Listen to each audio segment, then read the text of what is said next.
Brighten up those dark mornings. Wheeler, Ollie, and Lekter. Mornings at the Cabin. Mornings at the Cabin, indeed. Wheeler and Lekter with you on your Tuesday morning. Back after those ladies took over everything. And, well, did an amazing job, actually. They didn't even ask. No, they didn't. We got here, and they were like, no, we're taking over the airwaves. And I was like, well, we're not really on the air. Get out! As I tried to mansplain that we're not actually on the air.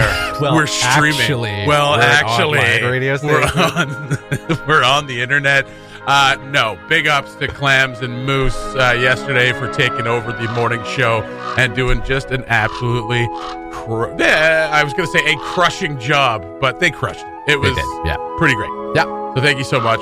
And Samantha Stewart and Emma doing home Samantha to the Cabin. yeah, that's right. Absolutely. I didn't get a chance to listen to that when I was at work, but I did listen to Clams and Moose.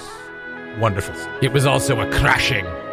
Yes. Crash your head. They crashed all our heads. Oh, that's big. We haven't had a chance to talk about No, that. we have Kids in the Hall not. coming back for another season on Amazon, 8 episodes.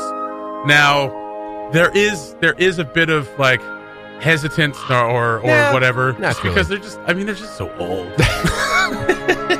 not when they do it, but just when anything comes back after that long, it's always kind of like you worry that they've lost a step or something like that. But they've all been keeping very busy, so I think it's going to be good. Yeah, I think it'll be good. I'm really looking forward to it. I mean, you expect a certain amount of like reprising old characters, but they'll be writing a ton of fresh material. I don't think so. You don't think so? No, I think they're going to lean heavily into the old stuff, but we'll get into it. Lots of things to talk about, including, of course, COVID-19, shutting down just everything, including this show right now. I'm going to go home. Mornings at the Cabin, the podcast. Wheeler and Lekter with you on your Tuesday morning. We've been off since, Friday? Was I here Friday? I wasn't even here Friday. I wasn't here. You were here Friday. I was here yesterday, too. Were you? Yeah. Oh, my God. I got so much done with Clams and Moose doing the entire morning. Oh, I can imagine. Yeah. What a productive day yesterday. Wonderful. I'm just ready to jump back into the mud puddle today. The mud puddle? Yeah, I can't move very fast. Oh, why? Because the morning takes up my whole time on air. Oh, I'm sorry. I've got so many other things I apologize. Do you want to go do something else? Yes. Go. Right now? Yeah. What are you going to talk about? I don't know. Oh. Nothing now. Well, now I feel bad. Good. Okay. You're my co-host. One thing you and I haven't had a chance to talk about, obviously, COVID-19 kind of taking over everything. It has been for the last 2 months, but now is kind of like it's been a daily news thing for the past few months. You thought cancel culture was annoying before. And now it is absolutely cancel culture, as we know that AWG has been canceled. Now we're hearing, we heard last week that the World Women's Hockey Championship canceled. Yeah. Indian Wells tournament for the ATP canceled. Short track speed skating world championship. That's right. And then you said Pearl Jam Jam has just postponed their North American tour. Yeah. It sounds like Rage Against the Machine will be following suit. Coachella is preparing to postpone.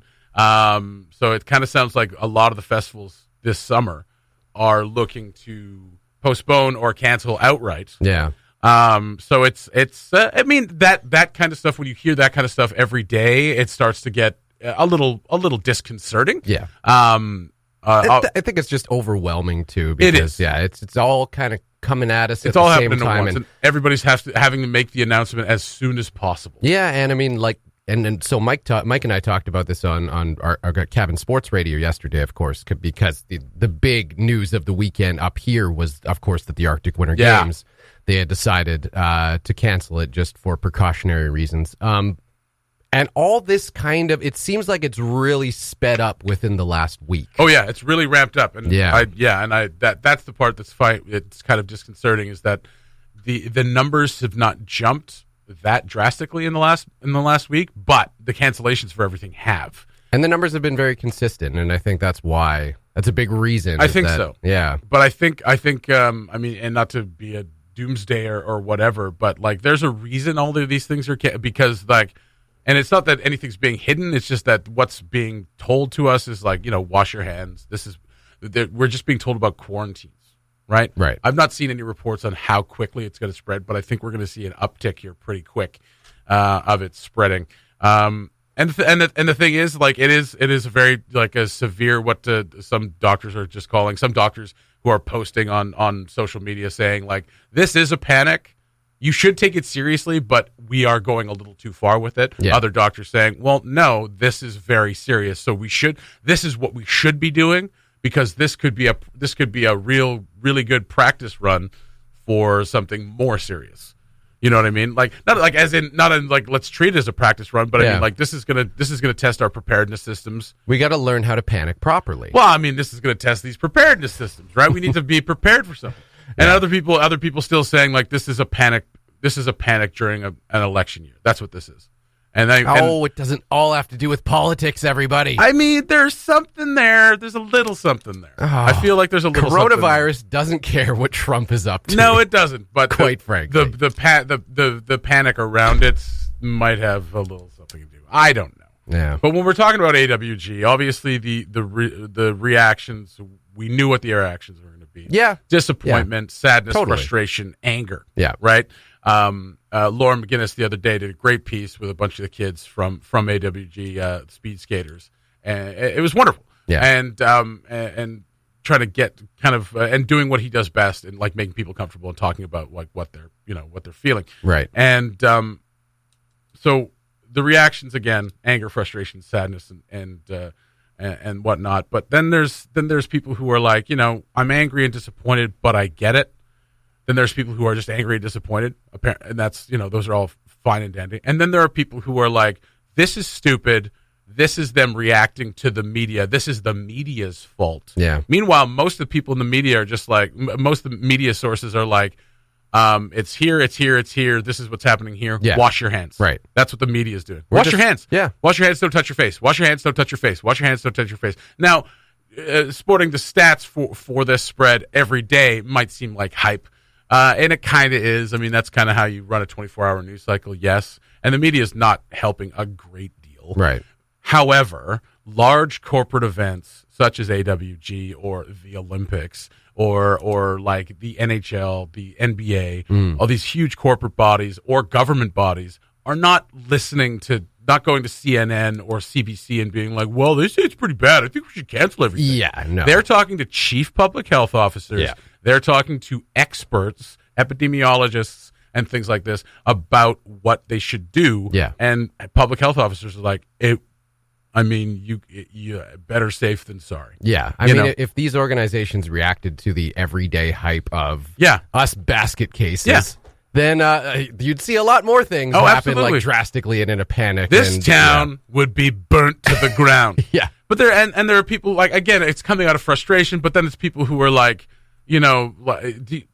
reacting in such a way that like, do you think people want to cancel these things? Yeah. Or that they're just like panicky idiots? People put a lot of thought into what it takes to put these things on and then cancel them. Yeah. And nobody wants to do this. Yeah. Nobody wants to disappoint all the athletes and all the organizers, but also on top of that, nobody wants to lose all that money. Yeah. At all. So Yeah. when you say things like, oh, this is they're just giving into the panic of the media, it's like, you sound like a moron, for one, because we're not that trusted. We're not that trusted. But also, we're not that trusted, but also, like, again, there's so much thought that goes into planning and then canceling these things that they're not just going like, well, I saw an article in CBC North that said coronavirus is in Alberta, so we should cancel. Yeah. I mean, that's part of it, but it's not the thing. No. And it's all these people, all these, keyboard idiots who on Facebook who like think they know better than chief public health officers. Yeah. And it's just, it's annoying. And I mean, and that's the kind of stuff that actually that keeps the panic going. Right. And I mean, all of these reactions have been, like you said, like fairly predictable. Yeah. Really. They've been fairly human. They've been emotional responses. You had, how dare people be human? You had the NBA, the NHL, and MLS, and there was one more, make a joint statement basically saying that media, after games will not be allowed in the rooms. There's some that are toying with the idea of playing in empty stadiums. And then you had the reaction of LeBron James, like arguably the most iconic athlete in the world, saying, I'm not going to do it. I'm not going to play. Which is, that's a very human response. Well, I mean, it's emotional, and we're all kind of feeling what LeBron James is feeling in that moment when he makes that statement. If you're not going to allow fans to come to the stadium, then cancel the season. And I guess that's where he's or at least leading, postpone the games. Like he's saying, I'm not going to play in front of an empty stadium. Like, yeah, there's no point to play in front of an empty stadium. Oh, Major League Baseball does it all the time. But there's no point in doing that either, right? I mean, I didn't listen to his whole statement, but he basically just said, like, I'm not playing in front of an empty stadium. And yeah, why would you? Yeah, it's a human response. Well, yeah, I mean, why not just instead of doing that, and like if you have to do that, because like in California, in Southern California, in San Jose County, I think it's San Jose County or whatever that county is called, is like banning groups of more than 1,000. Yeah. So San Jose is going to be playing in front of nobody next week. Yeah. And I mean, I don't know what their reaction is, but I imagine it's a lot of people are having a similar reaction that LeBron James is having. He's like, I'm not doing that. Yeah. Why would we do that? I mean, I think it's the thought is that, yeah, this sucks. We have to take precautions because of responsibility. Yep. We have a responsibility as a giant organization that, a lot of people, relies on these gatherings. Yeah. But but again, like you said, nobody wants to cancel everything. No. So I mean, if you that's one step you can take where it's like, all right, we've mitigated some risk, but we don't have to ruin everything because of what's going on. And it's just, I mean, so it's not a great option, but it's an option. And some people just want to blame the media, quote unquote, for everything. Yeah. They have no control or responsibility over their own lives. There was actually just a little meme that just got shared by someone here in town. Three different pictures. It's people with pitchforks and bats that say, blame the media. And then there's somebody washing their hands, what the media is saying. And then the public is encapsulated in a picture of toilet paper. Because that's what's going on right now. There's a run on toilet paper. There's a run on Purell. This is what's disappointing about what's going on here is that there's a run on Purell in town. And you couldn't find it anywhere. Right. People are panic buying here. And now, it's not super helpful that the chief public health officer here said, like, stock up. But I mean, she said stock up, like, you should just be prepared in case anything happens. She wasn't like, stock up now, the end is nigh. The black market is all there's going to be. Which is how a certain media organization kind of framed it. She just said, listen, if it does happen, because these are the precautions you're starting to see, if it does happen, then just make sure you got some food in the house. Yeah. You know what I mean? Yeah. So you don't have to go outside. Yeah. And I mean, the other thing is, wash your hands. Yeah. And don't touch your face. And don't cough on people. These are simple things. And, like, I still see people walking around coughing into their hands. Like, you shouldn't do that anyway, regardless if there's a virus going around. Mm-hmm. If anything, this coronavirus panic has exposed just how disgusting we are as a species. Just touching stuff. And I've been very... Just touching and stuff. I'm not panicking. Like, I didn't go out and buy a bunch of Purell. I did go out and buy toilet paper because I needed it.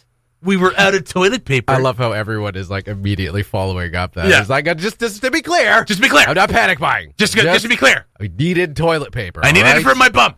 I was out of bum stuff. So there. Yeah. So it's I hope it doesn't get any worse than that, but it probably will. We'll have at some point possibly some quarantine time, self-isolation, things like this. Because people are being asked to self-isolate, even if, like, they don't have coronavirus. If they've got the flu or whatever, it could be that. Yeah. So, Whole lot of Netflix coming up. That's right. Oh, goodness. Oh, God. Oh, yeah. Northwest Tell is just licking its chops. Like, oh, my God. Everyone's going to be binge watching. Oh, get me a towel. Give me a towel. Oh, my God. Everybody switch up to that 500 gig package. I don't know why Northwest Tell sounds like that. It's because their mouth is watering. This will give the perfect flavor. Mornings at the Cabin, the podcast, where we cut out all the great music and you're left with the rest. So why are we trying to regulate Airbnbs? Asks a YK city councilor who will remain nameless. Go to CabinRadio.ca for this full story, but this hits near and dear to the heart of my co-host Lekter because they do a little Airbnb over at that condo, and they have been following this story very closely. So Yellowknife's local leaders remain divided on how to regulate short-term rentals like Airbnb.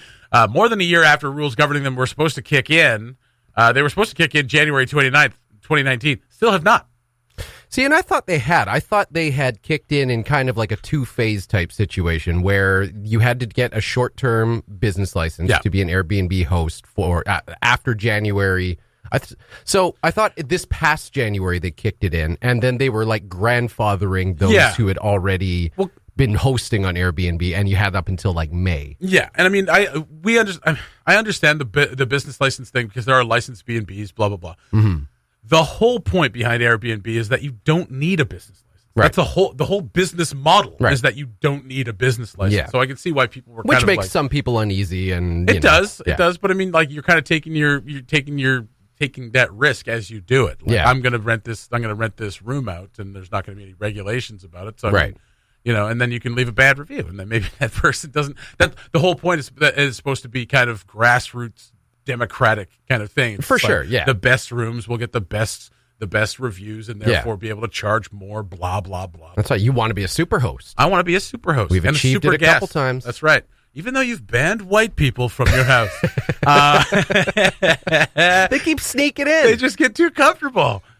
Stop taking off your pants as soon as you get through the door. They set up a fake profile from South Korea, and we're like, yeah, all right. Yeah, right. Yeah. And some white kid shows up with a backpack and like, can you do my laundry?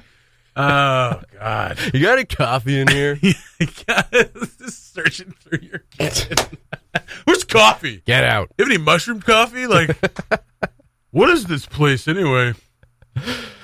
So the draft rules states right now that people running a short-term rental from their primary residence, their usual home, would need a development permit. Right. And the people who create short-term rental place in one place other than where they live would not need one, but half the councilship, or at least a good chunk, want that reversed, which makes more sense to me. Yeah. If you are having a short-term rental like you guys do in your condo, just a room, the hell would you need a development permit? Well, yeah, I mean, like, I totally get it if you are someone who, you have your own place, and then you have one or several other places that you use as Airbnb units, and you host people short-term. You should totally have to have a short-term. Yeah, another place, absolutely, that you are not in a part of, because there is a modicum of control that you have while you're in the place and someone is staying in it. Right. If you're away from that place, then you have to be responsible for that person, and you're not there to be responsible for them. So you'd be getting complaints about like smells, noises, and they could be destroying your pad, and you don't even know about it. But if you're there, then what? There's where you would need some sort of permit to be like, I need some sort of regulation over this, so that I can launch legal action if somebody does something that destroys my place or whatever. Right. You know what I mean? Yeah. Then you're operating a straight up business at that point. Because exactly. I mean, if you've got someone just staying with you short term in your primary residence, there are other factors of your life that are determining whether you can take on tenants or not. Absolutely. If that's not the case, they're not living in the same space as you, then, I mean, there's nothing to stop you. No. You could just be taking on tenants, as quickly as turning them over as quickly as possible. Absolutely. And making a ton of money in the process. For example, you take your condo, for example, which is a 2-bedroom. Yes. Right? Here's the address. This is a 2-bedroom, but like you say you live elsewhere, and you rent out the one room, and then without telling that person, you rent out the other room as well. And then you've got like a bunch of different people there, and they're kind of expected to control what's going on in that place while you're not there. Yeah. No, that makes sense. It would make sense that you would need some sort of license and some sort of regulatory body to oversee that. Yeah. Because that's basically like renting out another place. And Councilperson Morris suggests that he doesn't see between renting a room out, and your entire house as different. Yeah, and I would have to disagree with that. I could see a difference between those for sure. If you're completely renting your house out, then you are running a rental property. You should have a lease in place, a written agreement, or possibly like a rental company running it for you. And the thing is, you can make a lot more money. A ton of money. Running, short-term rentals like on Airbnb, with a unit all on its own. Yeah. Especially if it's the full unit, because, I mean, that's obviously more desirable than a shared space rental when people are looking for places to rent on Airbnb. But at the same time, you can make a lot more money than you would if you, say, took on a long-term tenant. Like you say, you hosted, you had a room for someone to live for 6 months or a year or something like that. If you're doing, 3 people a week or 2 people a week on Airbnb, you're making a lot more money than you are. And at the same time, you're taking away a potential living space from someone who lives and works here and contributes to the economy and could probably really use a place to stay. Oh, yeah. Yeah. Yeah. So I definitely do see the difference between a shared space on Airbnb and someone who is living in an entirely different space and has one or several units, available for rent. There absolutely should be some kind of regulatory short-term business license. Having said that, I do enjoy Julian's quote here from our story. We're spending a lot of time and effort regulating something that isn't a problem. Yeah, exactly. And I mean, he makes an excellent point. I won't agree with him on the difference between renting out a house and your room. I feel like there's a difference there. But yeah, that's the kind of the quote that kind of encapsulates this whole story. Is like, yeah, we certainly are spending a lot of time on this, and it doesn't seem to be an issue. So yeah. So I mean, I don't know. It's one of those things where it's just like, and like the prices are so disparate everywhere around town. Yeah. Yeah. I mean, Airbnb kind of gives you like a suggested price. Yeah, for what you have. Yeah, based on like, what square your unit is like, square footage, the area, desired. The area. Well, desirable areas. Yeah, like behind Walmart, $500. Yeah, I mean, obviously, if you're hosting, someone from South Korea and you live in Cam Lake, it's probably going to be a bit less. You got a bit more of a walk if you want to walk around town. Distance-wise, for sure. Oh, classic Yellowknife, taking a really good idea and just arguing over whether or not it's that good. The Mornings at the Cabin podcast was recorded before a sort of live, thankfully not in the studio, audience. Mornings at the Cabin, Scott just coughed all over everything. Didn't you? I'm still practicing. You're still practicing? Cough into your elbow. And then tried. Rub your elbow on someone's face. Oh, don't do that. Give someone a headlock. After you cough in your elbow. Nah! Noogie! Noogie! No, don't do that. That's not great. Don't do that. Now, amid all this fear and panic and Purell being $40 a bottle on Amazon with no free shipping, F you, Amazon, a lighthearted story from the north of Italy. Now, if you've heard anything about northern Italy, it's that half the country's been quarantined. They've quarantined 16 million people to try to put a stop to the rise in cases of COVID-19 in Italy. So a lot going on in Italy. But last week, something kind of fun happened. For about 3 hours, red wine flowed from the tap of some kitchen sinks and bathtubs in a northern Italy town last week. A valve malfunction at the Cantina Setticani winery south of Modena caused Lambrusco Grasparosa, a sparkling red wine, to seep into the Castelvetro town water system. I think I did them all right. That sounded great. Right? So there were images shared all over social media. Here's the thing. In Italy, there is a valve that will turn things from water to wine. Just like, beep, it's called the Jesus valve. And for 3 hours, there's videos of people there's wine coming out of their kitchen sinks. It's the most Italian thing ever. Yeah. It totally sounds like a campaign promise. Absolutely. Like the elementary school running for class president, the version of that. Pizza Fridays. Pop cans, pop machine in every room. In every room. And now you got red wine. Red wine flowing from the kitchen sinks. You can bathe in it. This is my promise. That's pretty amazing. That's great. A valve malfunction? Yeah, what valve? What valve caused red wine to be like, we'll just switch that off, turn the water off, turn it into wine. That's right. I think we all need a miracle right now. Yeah, that's right. That's what we're all looking for. Yeah, exactly. Oh, man. That's really funny and pretty awesome. I mean, I want for 3. I mean, I don't know if anybody I wonder if anybody tasted it. You'd be like, this is very strange. I don't know if I should taste this. Yeah. That's pretty good, though. Oh, that's Lambrusco Grasparossi, so I'll have some of that. It's a good year, too. It's this year. Yeah. It's from, downstairs, because of the valve malfunction. We need to get this plumbing checked out. Well, actually, no, you know what? We don't need to get this plumbing checked out, because if every once in a while wine comes out of my kitchen sink, I think I'd be okay with it. Let's just not push our luck. Let's let this ride for a bit. I wanted to ask you the question on everybody's mind, Lekter. Mm-hmm. What would you want to come out of your kitchen sink?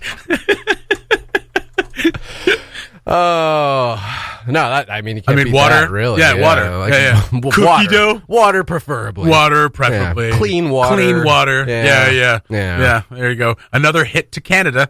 There's still how many communities with water boil advisories? Like 57. Yeah. Meanwhile, some town in northern Italy, wine out of the kitchen sink. It's alcoholic, so it's already sterile. There you go. You can drink as much as you want. What a wonderful malfunction. Absolutely. Brings up another question. What would you want to malfunction in your house? Is that no? It's too general. I can't really think of anything for that. Well, a lot of people have, beer fridges, right? So they have basically a beer tap next to their sink. But you don't want that to malfunction. No, you don't. You don't want water to start coming out of that tap. Oh, what a disappointing thing that would be. I'll take the milkshake IPA. Here's a glass of water. Wait, it's $15. Oh, that milkshake IPA is so good. Oh, it's so good. So good. Yeah. Obviously that only lasted for a few hours. And I imagine, half the town is just like, you know what, screw it. We're in the middle of this quarantine. Drink as much wine as you can. And they turn it off and everybody's like, good stuff. Good stuff. But it brought some much needed humor to the region. It says the deputy mayor of Castelvetro saying Italy is in full emergency mode as a result of this coronavirus outbreak, of course.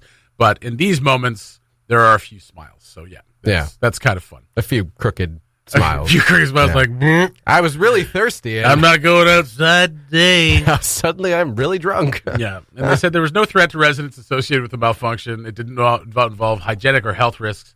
It was only wine. The Mornings at the Cabin podcast. Joined by an extra special surprise guest, Unky Lorne. What's going on, Lorne? Good morning to you. Can you turn your everything headphones down up, in my down? Yeah. What do you mean? Like all the way down? Now I can't hear anything. Oh, okay. Is that good? Really is that hard good? there. I do come out hard, man. This is how we do here. Okay, awesome. It's just like the CBC is very close to NPR in my mind, so we don't Right. kind of come in like, welcome to the CBC morning. Ira Glass. You're not deaf yet? You still have normal hearing? I don't know if it's normal, but it's not a anyway. radio there. folk You thing. guys had Still me there. jacked up. That's all I'm saying. Yeah, that's right. That's how we do. We're the morning show, Dingo and the Baby. That's how we do it around here, man. What's Scott or Lekter here mentioned that it was a surprise guest. Yes. Or just a surprise. He didn't mention that there was a guest. Yeah. And then Right. you walked in, and I exclaimed, "What the F are you doing here?" Yeah. I was very surprised. Okay, well, part of it is, as soon as I came in off mic, you said, is today the day I publicly bail on comedy? And so, as much as anything we say Yes. on the radio is on the record, I just want you to double down and make a very public commitment to seeing it through. I can't promise I'll try, but I'll try. No, I'm in. I've been Like 100%? 100%. I'm 100% in. It's on, what is it, on the March 26th. 26th. So Thursday we got the just over 26th. 2 weeks to write 5 minutes of stand-up.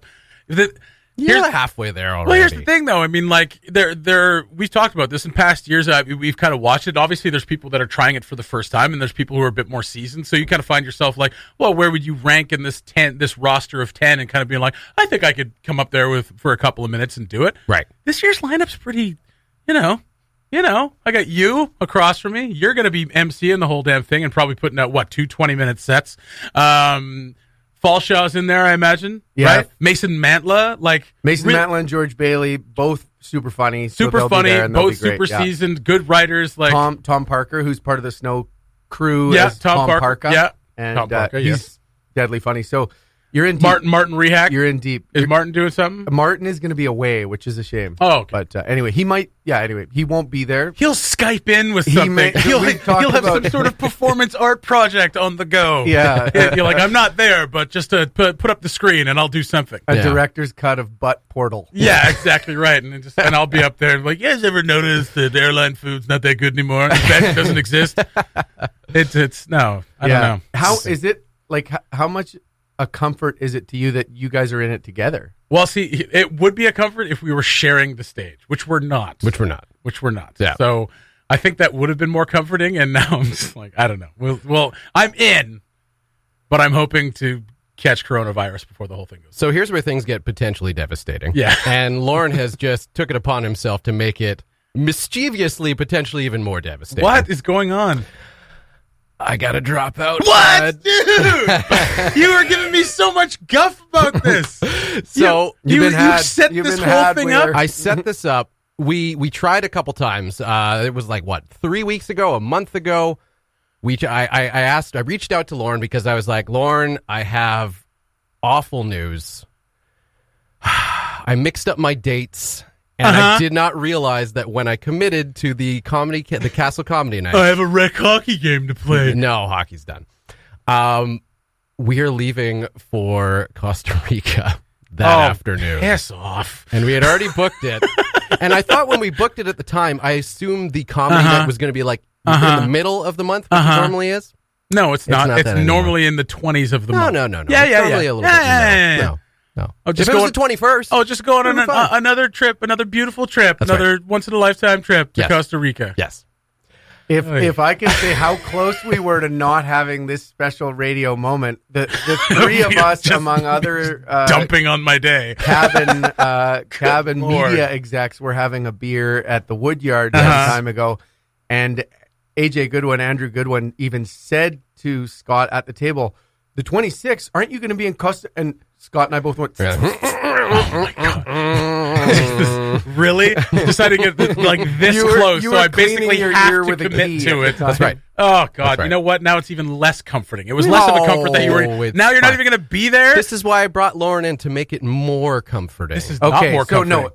This is like when my parents brought me into the kitchen and said, "Listen, we're not going to be together anymore." Oh, come on! This is exactly the same thing. Jesse, I'm 11 years old again, and I have no idea what's going on. Modeling resilience on the radio, Jesse Wheeler. Perspective, resilience, inner strength. This is exactly what it feels like. Wheeler for mayor.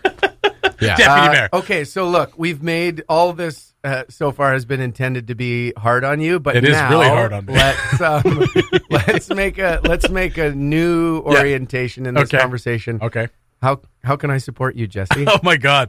Write everything for me, and then I'll just be up like, Lauren wrote this. It was my 8th anniversary today,